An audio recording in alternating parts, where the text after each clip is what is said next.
Hello friends, welcome back to our channel. मैं हूं doctor विजय और आप देख रहे हैं शॉन टिप्स।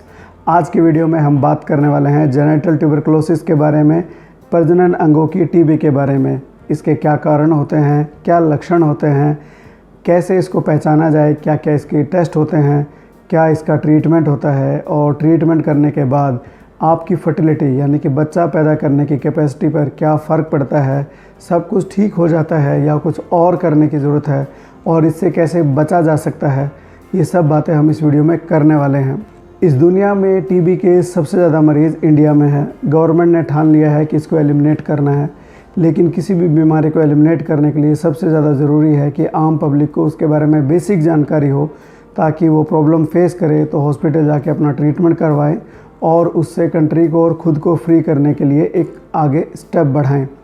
यही मुहिम में हम कोशिश कर रहे हैं कि अलग अलग तरह की टीबी के बारे में लोगों को अवेयर करें कि वो टीबी में होता क्या है और किस तरह से आपको उसे डील करना है। टीबी किसी को भी हो सकती है और शरीर के किसी भी हिस्से में हो सकती है। सबसे ज़्यादा ये लंग्स में होती है, फेफड़ों में होती है, जिसको हम पल्मोनरी टीबी कहते हैं। और फेफड़ों के अलावा शरीर के और दूसरे हिस्सों में भी हो सकती है, जिसको हम एक्स्ट्रा पल्मोनरी टीबी कहते हैं, यानी कि फेफड़ों में नहीं है, दूसरी जगह पे टीबी है।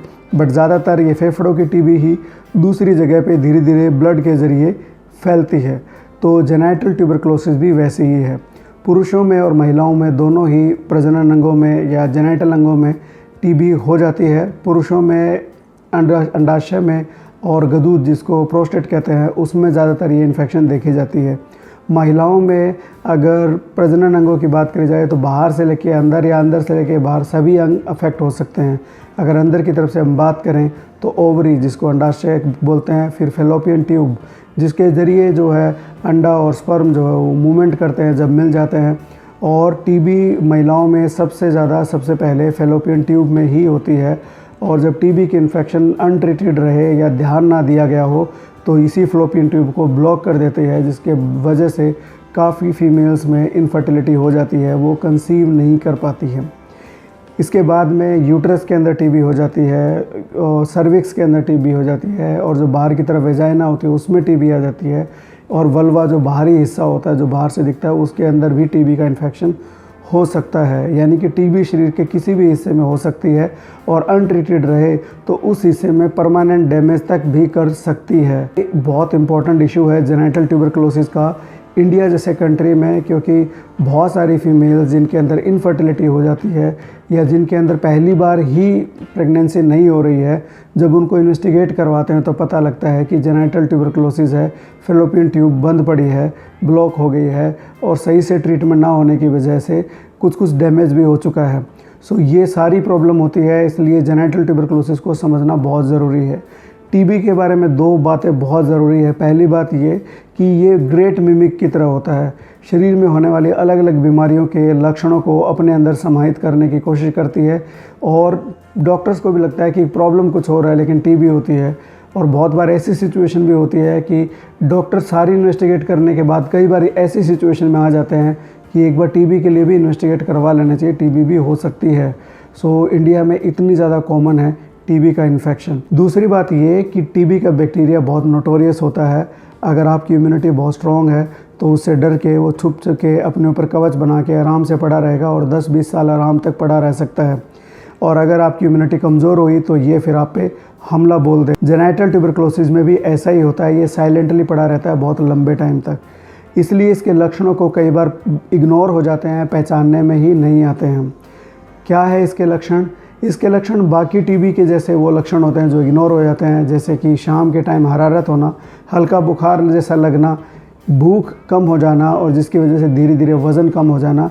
ये दोनों ही चीज़ें ज़्यादातर लोग इग्नोर कर देते हैं। इसके अलावा टीबी जो जेनिटल एरिया में हो रही है वो पेट में दर्द होना या पेल्विक रीजन में दर्द होना, यानी कि आपकी नाभि से नीचे वाले हिस्से में पेन फील होना, जिसको पेल्विक पेन कहते हैं। इसके अलावा जो मेंसेस है वो मेंसेस भी बहुत फीमेल में इरेगुलर हो जाते हैं, कभी बहुत ज़्यादा कभी बिल्कुल कम। और जब बहुत ज़्यादा फीमेल्स में सही टाइम से ट्रीट ना किया गया हो टीबी तो कई बार बहुत ही स्कैंटी मेंसेस आते हैं, यानी कि बहुत हल्के, बिल्कुल थोड़ा जैसे हल्का धब्बा सा। और कई बार जो है मेंसेस आना बंद ही हो जाते हैं क्योंकि यूट्रस की दीवार इतनी ज़्यादा अफेक्ट हो जाती है जिसकी वजह से मेंसेस पे बहुत ज़्यादा प्रभाव पड़ता है। इसके अलावा वेजाइनल जो है योनि से कुछ स्राव आना, और एक बहुत इम्पॉर्टेंट सिम्टम है कि सेक्सुअल एक्टिविटी करते समय अपने पार्टनर के साथ में बहुत ज़्यादा पेन होना या कई बार ब्लीडिंग भी होती है। तो इन तरह की सिचुएशन अगर आप नोटिस करते हैं तो डॉक्टर को दिखाना चाहिए, क्योंकि ड्यूरिंग इंटरकोर्स बहुत ज़्यादा पेन होना और ब्लीडिंग होना नॉर्मल नहीं है। जब आप अपने रेगुलर पार्टनर के साथ करते हो तो ये नॉर्मल नहीं है और ये हो सकता है सर्वाइकल कैंसर और बड़ी प्रॉब्लम की तरफ भी इशारा कर रहा हो। अब बात करते हैं इसके डायग्नोसिस की। अगर इसके डायग्नोसिस की बात करी जाए तो सिंपली क्योंकि जेनेटल ट्यूबरकुलोसिस है, एक तरह से इसकी मेन इन्फेक्शन कहीं और होती है, ये तो घूम फिर के यहाँ तक पहुँचती है। तो डॉक्टर का हमेशा एफर्ट रहता है ये जानने का कि टीबी की इन्फेक्शन आई कहाँ से है। सो इसी तरीके से जहाँ जहाँ से पॉसिबिलिटी होती है वहाँ का पूरा इन्वेस्टिगेट करवाया जाता है।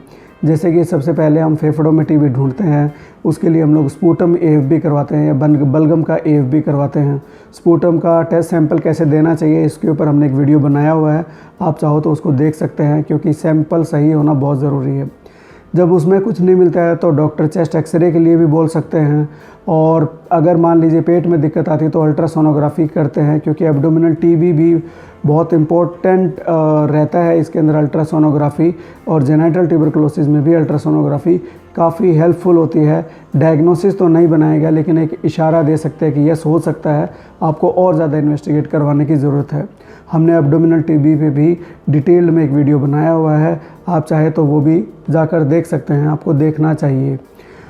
ओके, तो चेस्ट एक्सरे हो गया, आपका स्पूटम AFB हो गया। उसके बाद में कई बार जब जो पेल्विक रीजन है उसके आसपास में गिल्टियाँ बढ़ जाती है, गांठें होती है कई बार जांघों में, उनका भी सैंपल लेके चेक किया जाता है कि ये टीबी की वजह से है या नहीं है। बट उसमें ये ज़रूरी होता है कि वो गांठ कितने साइज़ की, उस पर भी काफ़ी डिपेंड करता है। बिल्कुल छोटी होगी तो वो नॉर्मल कंसिडर करके उस पर कुछ किया नहीं जाता। अगर थोड़ी ज़्यादा बड़ी होती है तो फिर उसका सैंपल लिया जाता है, जिसको FNAC बोला जाता है। फिर इसके अलावा ज़रूरत पड़ने पे CT स्कैन, ये सारे हायर लेवल की इन्वेस्टिगेशन करवाई जाती है। और कई सारी इन्वेस्टिगेशन जब ख़ास तौर से एक फ़ीमेल आती है जिसको पहली बार कंसीव नहीं हो रही है, प्रेगनेंसी नहीं हो रही है, तो वो उनके लिए यूट्रस से रिलेटेड या फेलोपियन ट्यूब से रिलेटेड कई अलग अलग तरह के टेस्ट होते हैं, जो एडवांस टेस्ट होते हैं। जब भी अगर किसी को प्रॉब्लम होती है डॉक्टर के पास जाओगे तो एक फ़िक्स प्रोटोकॉल होता है, वो सारी इन्वेस्टिगेशंस करवाई जाती है। तो ये हो गया इन्वेस्टिगेशन की बात। अब है कि ट्रीटमेंट इसका बाकी टीबी की तरह ही होता है। अगर बैक्टीरिया सेंसिटिव है तो आपका 6 महीने का ट्रीटमेंट चलेगा, और 6 महीने के ट्रीटमेंट में 2 महीने इंटेंसिव फेज़ चलेगा और 4 महीने कंटिन्यूस फेज़ चलेगा। इंटेंसिव फेज़ में ज़्यादा दवाइयाँ दी जाती है, जिसमें एक्टिवली डिवाइडिंग बैक्टीरिया यानी कि जो जवान बैक्टीरिया है उसको फटाफट मारा जाता है, और उसके बाद में जो छुप के बैठा हुआ बैक्टीरिया है वो अगले 4 महीनों में मारा जाता है। ये ट्रीटमेंट की अच्छी बात यह है कि जो आपके लक्षण हैं, बुखार है, हरारत है, वो कुछ ही हफ्तों में ठीक होने लग जाती है। और उसी वजह से बहुत सारे लोग जो है अपना ट्रीटमेंट भी बीच में छोड़ने की कोशिश करते हैं, जो कि सबसे बड़ी गलती होती है, क्योंकि टीबी का ट्रीटमेंट बीच में छोड़ने से बैक्टीरिया ज़्यादा शरारती हो सकता है, ड्रग रेजिस्टेंट हो सकता है, तो वो ज़्यादा बड़ी प्रॉब्लम हो सकती है। तो ट्रीटमेंट मत छोड़िए, फ़िक्स टाइम पे रेगुलर ट्रीटमेंट लीजिए।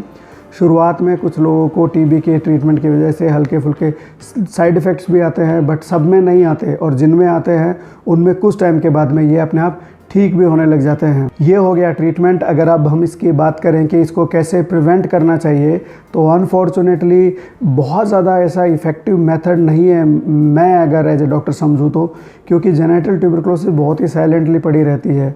इसको प्रिवेंट करने का सबसे बढ़िया तरीका ये है कि जब भी डॉक्टर के पास जब आप जाते हो, अपना एग्जामिनेशन होता है, तो डॉक्टर एक सबसे इम्पोर्टेंट बात पूछता है, हिस्ट्री।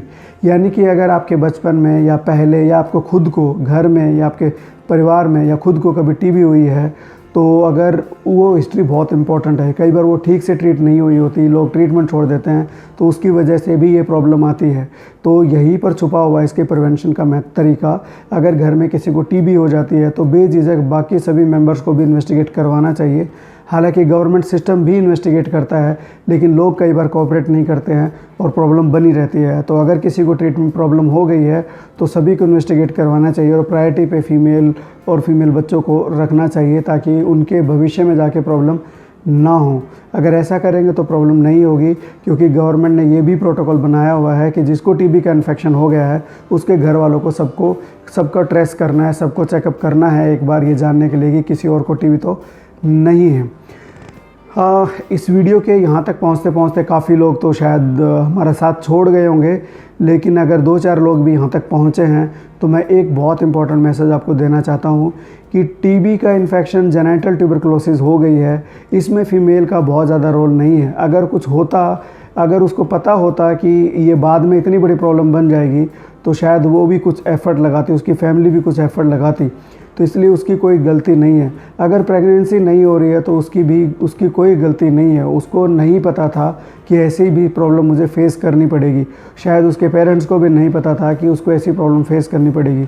तो मेरी आपसे गुजारिश है, जो भी लोग देख रहे हैं, मेल्स ख़ास तौर से, कि जब इस तरह की प्रॉब्लम आती है फ़ीमेल के साथ में, आपसे ज़्यादा परेशान वो खुद है, क्योंकि उसको लगता है कि वो माँ नहीं बन सकती है या प्रॉब्लम आ रही है। क्योंकि जब टीबी का पूरा ट्रीटमेंट भी ले लिया जाए, अगर टीबी का ट्रीटमेंट शुरू करने में लेट हो गए हैं या डैमेज हो गया है परमानेंट कुछ ना कुछ, तो वो बहुत कई बार ऐसा होता नहीं है कि ट्रीटमेंट के बाद भी प्रेगनेंसी नहीं होती है। उसके लिए अलग तरह की और प्रोसीजर करने की ज़रूरत रहती है।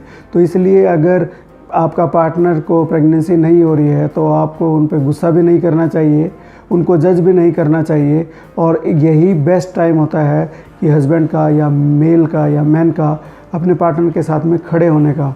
और मेरे नज़रिए से तो असली मर्दानगी यही होती है, क्योंकि इस सिचुएशन में कई बार आस पड़ोस, फैमिली, घर वाले, वो भी कई तरह के ताने मारते हैं, कहे या नहीं कहे, बातों से, इशारों से कोशिश करते हैं। तो उसको काउंटर करने के लिए, उसको न्यूट्रलाइज़ करने के लिए हस्बैंड का बहुत बड़ा रोल होता है, क्योंकि इसमें उनकी कोई गलती नहीं है।